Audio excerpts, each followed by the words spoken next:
Good morning students.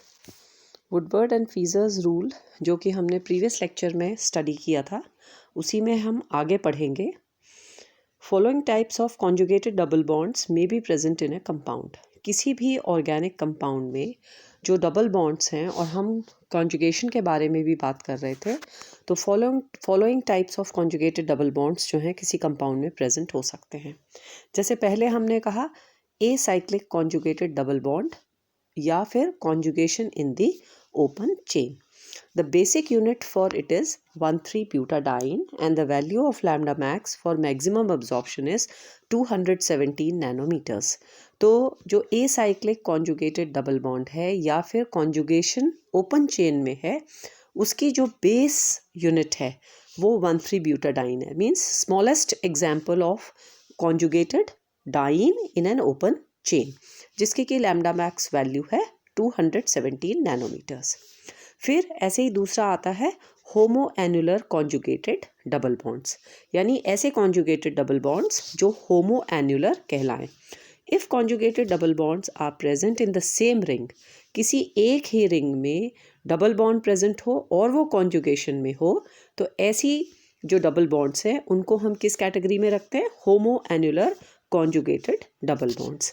ऐसे ही फिर दूसरा एग्जाम्पल है hetero annular conjugated double bonds, यानी ऐसे कॉन्जुगेटेड डबल बॉन्ड्स जो कि अलग अलग रिंग्स में प्रेजेंट हो, डिफरेंट रिंग्स में प्रेजेंट हो लेकिन कॉन्जुगेशन में हो, ऐसे डबल बॉन्ड्स को हम hetero annular double bond conjugated double bonds भी कहते हैं। तो जैसे हमने डायग्रामेटिक रिप्रेजेंटेशन से होमो एनुलर मीन्स दो बॉन्ड्स हैं लेकिन कॉन्जुगेशन में है, एक ही रिंग में है।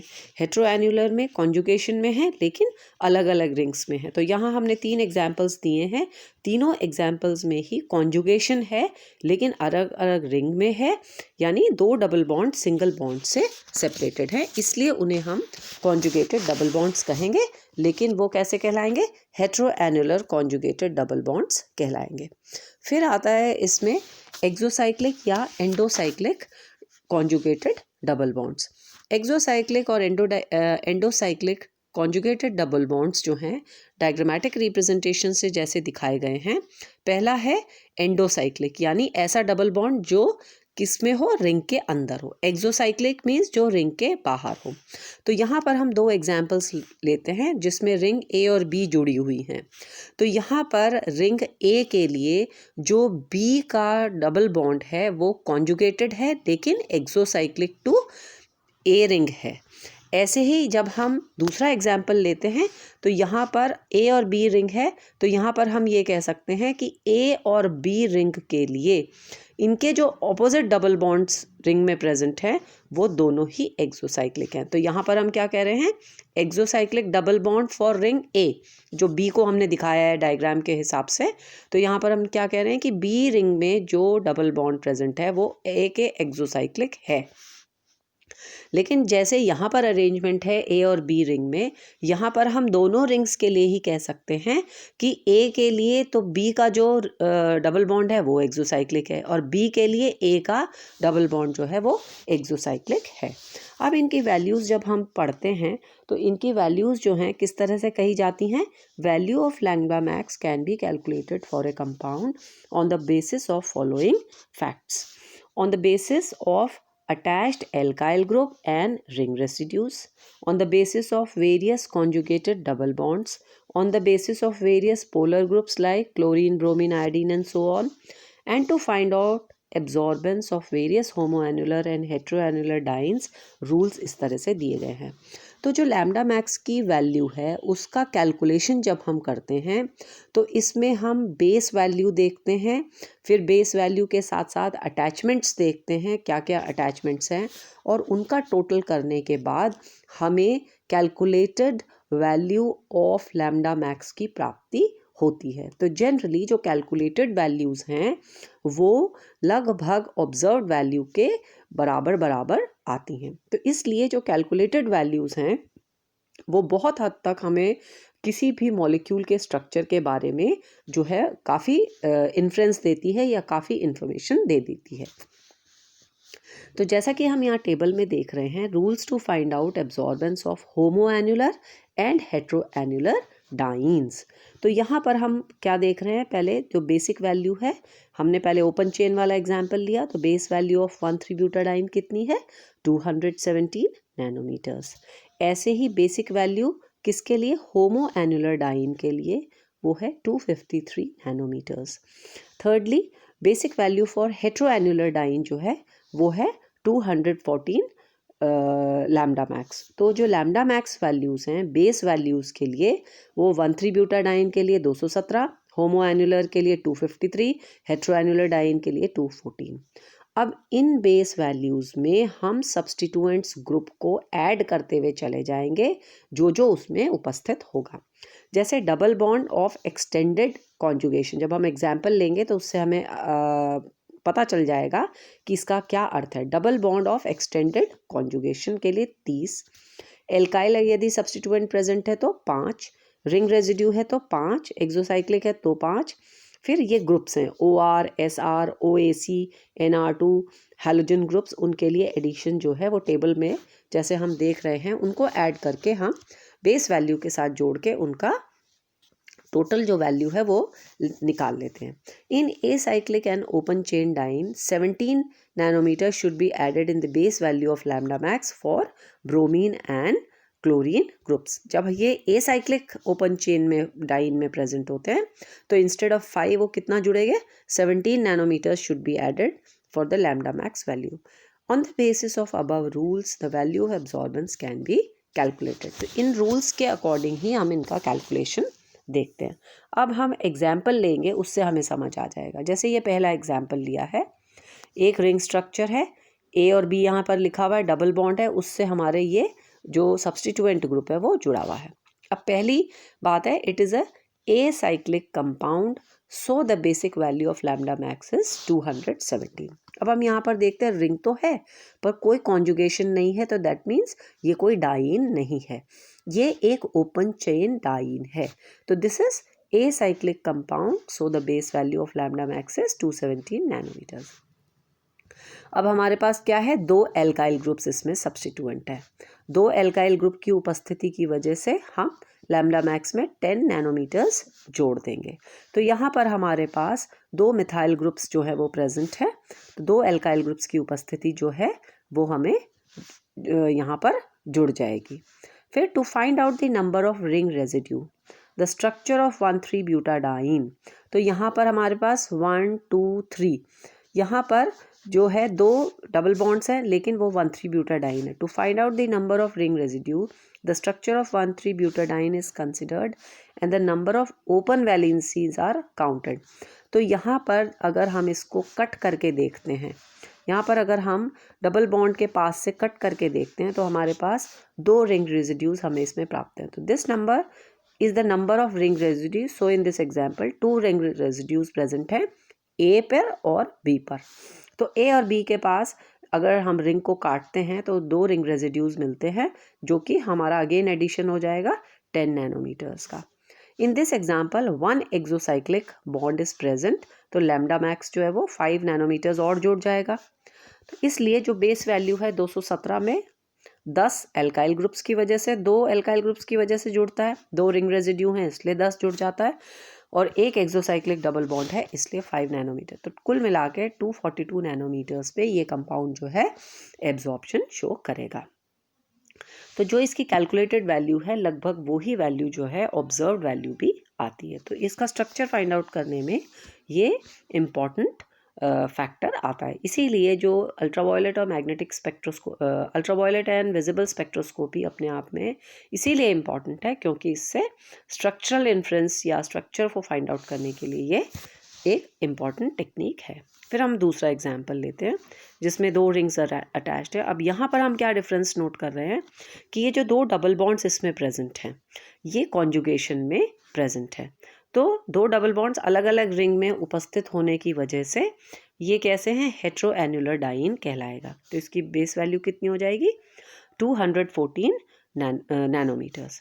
फिर 4 रिंग रेजिड्यूज है, यानी A, B, C और D से इसको काट के अलग, यानी डबल बॉन्ड के पास से जो नियरेस्ट कार्बन एटम का बॉन्ड है उसको यदि हम कट करें तो वो हमारा रिंग रेजिड्यू कहलाता है। तो 4 होने की वजह से यहाँ पर क्या हो जाएगा, 20 नैनोमीटर्स इसमें ऐड हो जाएगा। बाकी इसमें कोई भी सब्सटीट्यूएंट नहीं प्रेजेंट है, इसलिए इसका टोटल कितना है 234 नैनोमीटर।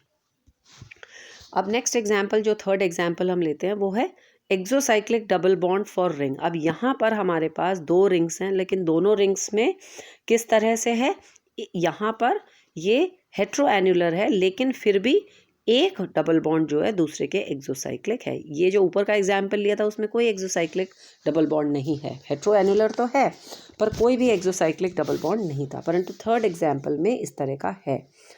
तो ये एग्जाम्पल में क्या है, हेट्रोएन्युलर डाइन है, बेस वैल्यू वही 214। फिर इसमें 3 रिंग रेजिड्यूज है। कहाँ कहाँ से कट कर सकते हैं, डबल बॉन्ड के जस्ट पास वाला, ए से कट कर सकते हैं, बी से कट कर सकते हैं, सी से कट कर सकते हैं, इसलिए 3 रिंग रेजिड्यूज हैं, तो ये 15 नैनोमीटर्स ऐड हो जाएगा।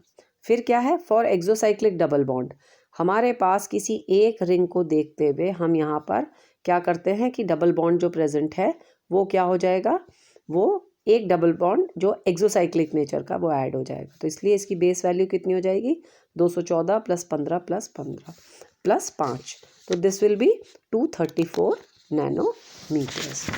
ऐसे ही फिर जो नेक्स्ट एग्जाम्पल हमारा है, फोर्थ एग्जाम्पल, इस कंपाउंड में हम यहाँ पर क्या क्या देखते हैं, in this compound it is a homoannular. अब जब होमोएन्युलर और हेट्रोएन्युलर भी होती है तो यहाँ पर हम होमोएन्युलर डाइन को क्या करेंगे, हेट्रोएन्युलर को प्रायोरिटी किसको देनी है। अब यहाँ पर ये भी चीज़ हमें देखनी पड़ेगी कि हमारे पास जो रिंग ए है, ए के पास 2 डबल बॉन्ड्स हैं, कॉन्जुगेशन में है, तो वो अपने आप में ए रिंग जो है वो कैसी हो गई, होमोएन्युलर हो गई।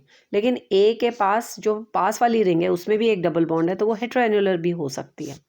If in a compound homoannular conjugated diene is present along with the heteroannular conjugated diene, then the priority will be given to the value of longer wavelength. तो longer wavelength किसकी है, in the above example the base value of lambda max 253 is for homoannular conjugated diene. तो अगर होमोएन्युलर dine हो और एक हेट्रोएन्युलर dine की दोनों की पॉसिबिलिटी किसी एक ही कंपाउंड में होगी, तो वहाँ पर होमोएन्युलर कॉन्जुगेटेड डाइन की क्योंकि बेस वैल्यू लैम्डा मैक्स की अधिक है, इसलिए उसको हम प्रायोरिटी देंगे, उसको यानी बेस वैल्यू ही कंसिडर करेंगे। तो यहाँ पर जो बेस वैल्यू है 253 काउंट की जाएगी, बिकॉज ए की वैल्यू जो है, ए रिंग जो है वो होमोएन्युलर डाइन है। If 2 or more double bonds are present in a compound, then they are called as double bond with extended conjugation. अब यहाँ पर जो अभी हमने वर्ड यूज़ किया था extended conjugation. If 2 or more double bonds are present in a compound, तो यहाँ पर ये जो कंपाउंड है इसमें 3 डबल बॉन्ड्स हैं। 2 डबल बॉन्ड्स तो रिंग ए में ही प्रेजेंट हैं, लेकिन एक डबल बॉन्ड उसके पास वाली रिंग में भी प्रेजेंट है।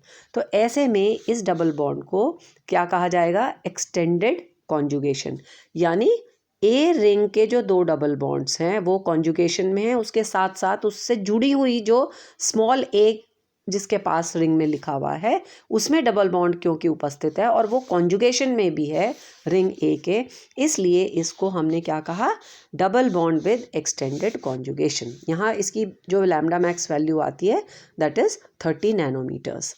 For 2 double bonds the extension will be 60। अब यहाँ पर 2 डबल बॉन्ड्स हो गए, यानी अगर हम लेफ़्ट टू राइट जाएं या राइट टू लेफ़्ट जाएं तो हमारे पास एक्सटेंडेड कॉन्जुगेशन जो है 2 तरह से है, इसलिए इसके 60 नैनोमीटर्स ऐड हो जाएगा।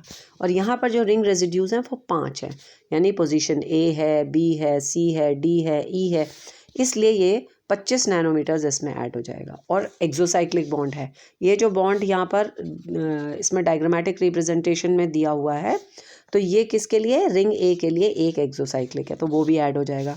तो इस तरह से सारा जोड़कर इसका वैल्यू कितनी आ जाती है, 343 नैनोमीटर्स आ जाती है। फिर ऐसे ही नेक्स्ट एग्जाम्पल हम ये 5th एग्जाम्पल लें, in this compound both the double bonds are heteroannular. तो ऐसे में जो इसकी वैल्यू होएगी वो कैसी हो जाएगी, 214 नैनोमीटर्स, क्योंकि ये ए और बी रिंग जो है वो heteroannular double bonds conjugated ring show कर रहा है। In this compound 3 ring residues हैं, ए पोजीशन पे, बी सी पे ये क्या कर रहा है, 3 रिंग रेजिड्यूज है, लेकिन जो डी शो कर रहा है वो एक एल्काइल ग्रुप की उपस्थिति है। तो कुल मिला के 3 रिंग रेजिड्यूज के 5 और एक एल्काइल ग्रुप का सब्सटीट्यूएंट, सब 5 नैनोमीटर्स होने की वजह से 20 इसमें ऐड हो जाएगा।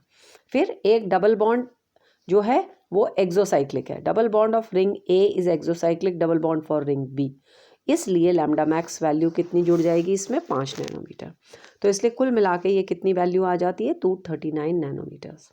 Similarly for example 6, both the double bonds are homo annular. यहाँ पर बी रिंग में क्या है, होमो एन्युलर है, बेस वैल्यू 253 है। फिर 4 रिंग रेजिड्यू हैं हमारे पास, ए बी सी डी, जो स्मॉल लेटर्स में लिखे हुए हैं, तो इसलिए 20 नैनोमीटर्स जुड़ गया। Both double bonds are exocyclic, both double bonds are exocyclic for ring A और सी, तो इसलिए अगेन 10 नैनोमीटर जुड़ गया। और alkyl, 1 alkyl group is present in conjugated diene in ring B. Ring B में जो है एल्काइल ग्रुप जुड़ा हुआ है जो होमो एन्युलर के लिए है, इसलिए और 5 जुड़ गया। तो इसकी वैल्यू कितनी हो गई, 288 नैनोमीटर्स हो गई। तो इस तरह से आप कई सारे एग्जाम्पल्स लेके उनकी कैलकुलेटेड वैल्यूज़ को फाइंड आउट कर सकते हैं, जिससे कि हम स्ट्रक्चर का एलिसिडेशन जो है कर सकते हैं। फिर नेक्स्ट इसमें आता है यहाँ पर नेक्स्ट जो हम पढ़ेंगे that is Kuhn and Fieser's rule for polyenes. यहाँ पर पॉलीन्स के लिए भी रूल्स बनाए गए। If the conjugated system is very large then the value of required energy for transition will be less, क्योंकि उसमें कॉन्जुगेशन अधिक है। The value of lambda max for these type of compounds can be calculated by Fieser Kuhn's rule which can be written by the following equation. यहाँ पर हमने equation लिख दी, lambda max is equal to 114 into 5m। अब क्या क्या है वो हम आगे पढ़ेंगे, प्लस n ब्रैकेट में 48 minus 1.7n minus 16.5r minus 10r, ये एंडो और ये एक्सो। n जो यहाँ पर रिप्रेजेंट कर रहा है that is number of conjugated double bonds.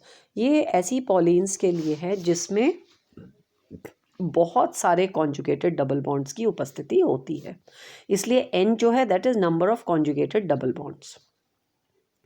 Capital M जो है नंबर ऑफ एल्काइल और alkyl groups present in the conjugated system. फिर R एंडो का मतलब है number of endocyclic bonds having ring systems present in conjugated system. R exo जो है number of exocyclic bonds present है। तो फॉर एग्जांपल अगर हम लाइकोपीन में लैम्डा मैक्स की वैल्यू कैलकुलेट करना चाहें तो ये लाइकोपीन का स्ट्रक्चर है। यहाँ पर हम किस तरह से देखते हैं, in this compound the number of total conjugated double bonds is 11। जैसे हमने यहाँ ए पे और बी के पास हमने डॉटेड लाइन करी हुई है, तो ये बीच के जो सारे डबल बॉन्ड्स हैं वो कॉन्जुगेशन में है, लेकिन जो ए पोजीशन है और जो बी पोजीशन है उसमें आप देखिए कि यहाँ पर दो डबल बॉन्ड्स के बीच में 2 सिंगल बॉन्ड्स आ गए, तो इसलिए वो कॉन्जुगेशन ख़त्म हो गया। ऐसे ही बी पोजीशन पे भी कॉन्जुगेशन ख़त्म हो गया। तो in this compound the number of total conjugated double bonds is 11। 6 methyl substituents are present, 1 2 3 and 4 5 6। इस डबल बॉन्ड जहाँ कॉन्जुगेशन है वहाँ पर कितने हैं, 6 मिथाइल सब्स्टिट्यूएंट प्रेजेंट है और 2 एल्काइल सब्स्टिट्यूएंट्स जो डॉटेड लाइन से शो किए हैं। तो टोटल जो M की वैल्यू है, कैपिटल M की वैल्यू है, वो कितनी हो जाती है, 8 हो जाती है। फिर the number of R endo and R exo group जो है इसमें 0 है। तो टोटल कैलकुलेशन कितनी हो गई, 114 प्लस 5 इंटू 8 प्लस 11 ब्रैकेट्स में 48.0 माइनस 1.7 इंटू 11, तो टोटल कैलकुलेशन जो है वो कितना आता है इसका 476.3 नैनोमीटर्स आता है। तो इस तरह से हम जो पॉलीन्स हैं उनका कैलकुलेशन भी कर सकते हैं। तो इसके बाद जो है फिर आता है यूवी स्पेक्ट्रोस्कोपी ऑफ इनोन्स। अब जैसे हम डाइन्स का करते हैं वैसे ही इनोन्स का भी कर सकते हैं। Alpha beta unsaturated carbonyl compounds जो हैं इनोन्स कहलाते हैं। इनोन्स कौन से होते हैं, जो अल्फा और बीटा पोजीशंस पर अनसैचुरेटेड हों, ऐसे कार्बोनिल कंपाउंड्स को इनोन्स कहा जाता है। इनमें 2 टाइप की इलेक्ट्रॉनिक ट्रांजिशंस प्रेजेंट होंगी। कार्बोनिल ग्रुप प्रेजेंट है जिसमें क्या है, pi to pi star, double bond होने की वजह से pi to pi star transition present होगा, और नॉन बॉन्डिंग इलेक्ट्रॉन्स की उपस्थिति जो है वो non bonding to pi star transition show करेगा। तो डायग्रामेटिक रिप्रेजेंटेशन में जब हम यहाँ पर देखते हैं तो यहाँ पर हमारे पास जो bonding and anti bonding orbitals present है उनमें जब हम ट्रांजिशंस पढ़ेंगे तो first type of transition is more intense, यानी पाई टू पाई स्टार जो है वो ज़्यादा तीखी या इंटेंस होती है in this and accomplished by the radiation of light with shorter wavelength। तो ये स्मॉलर वेवलेंथ की होती है जिसमें pi electron is transferred to pi star orbital, pi bonding से पाई स्टार एंटी बॉन्डिंग में ये चला जाता है।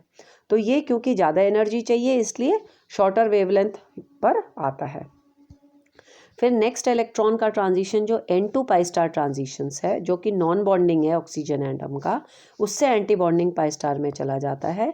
ये ट्रांजिशन कम एनर्जी वाला है, लेस इंटेंस है, because it has been done by the radiation by longer wavelength. तो वो लॉन्गर वेवलेंथ की चला जाता है और आर बैंड प्रोड्यूस कर देता है। इन अल्फा और beta unsaturated carbonyl compounds the double bond and carbonyl group both are present in conjugation. Alpha beta unsaturated carbonyl compounds में जो डबल बॉन्ड्स हैं एंड द कार्बोनिल ग्रुप वो conjugation में है, इसलिए बेथोक्रोमिक शिफ्ट होता है यानी रेड शिफ्ट होता है। Because electron density is delocalised on 4 atoms, 4 atoms के ऊपर डीलोकलाइजेशन ऑफ इलेक्ट्रॉन डेंसिटी होने की वजह से यहाँ पर बेथोक्रोमिक शिफ्ट होगा या क्या होगा, रेड शिफ्ट हो जाएगा towards the red colour in the spectrum. So the UV spectrum of alpha beta unsaturated carbonyl compound is an addition of carbonyl group and alkene group, यानी उसमें 2 के कैरेक्टर्स आ गए, कार्बोनिल ग्रुप का भी character हो गया और एल्कीन ग्रुप का भी कैरेक्टर हो गया, किसमें, alpha beta unsaturated carbonyl compounds का, इसीलिए वो बैथोक्रोमिक शिफ्ट या रेड शिफ्ट शो करता है। Pi to pi star transitions or N to pi star, both type of transitions are present due to the presence of conjugation between the carbonyl group and the alkene group.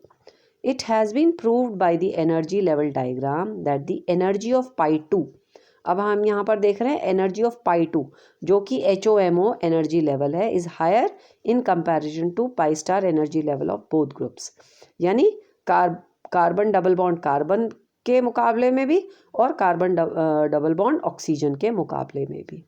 Where as the energy of pi 3 LUMO is, ये इसका जो energy level है वो इन दोनों की energy level से कम है, यानी C डबल बॉन्ड C और C डबल बॉन्ड O, इसलिए पाई 2 से पाई 3 स्टार ट्रांजिशन जो है उसके लिए कम एनर्जी चाहिए, और जब ये दोनों पास पास आ गए हैं इस वजह से कम एनर्जी चाहिए, तो वो जो एनर्जी कम होने की वजह से वो किसको करस्पॉन्ड करेगा, लॉन्गर वेवलेंथ की तरफ करस्पॉन्ड करेगा। The presence of forbidden band in the region of 275 to 300 nanometer shows the presence of aldehydic and ketonic group. If polar group is attached with the carbon atom, चाहे वो axial position में हो या वो equatorial position में हो, तो lambda max पे इफेक्ट पड़ेगा। Value of lambda max increases more by the groups attached in the axial position, यानी एक्सियल पोजीशन पर यदि कोई ग्रुप अटैच्ड है तो लैम्डा मैक्स जो है इंक्रीज हो जाएगा, वेयर एज लेस इंक्रीज तब होगा लैम्डा मैक्स का जब वो इक्वेटोरियल पोजीशन पे हो। तो एक्सियल पोजीशन पर किसी ग्रुप का अटैचमेंट जो है लैम्डा मैक्स की वैल्यू को बढ़ाता है, जबकि इक्वेटोरियल पोजीशन पर यदि कोई ग्रुप अटैच्ड है तो वो लैम्डा मैक्स की वैल्यू को क्या करता है, घटाता है। Position of pi to pi star and N to pi star also depends upon the solvent, solvent का भी प्रभाव पड़ता है इन एक्साइटेशन ऑफ इलेक्ट्रॉन्स पर।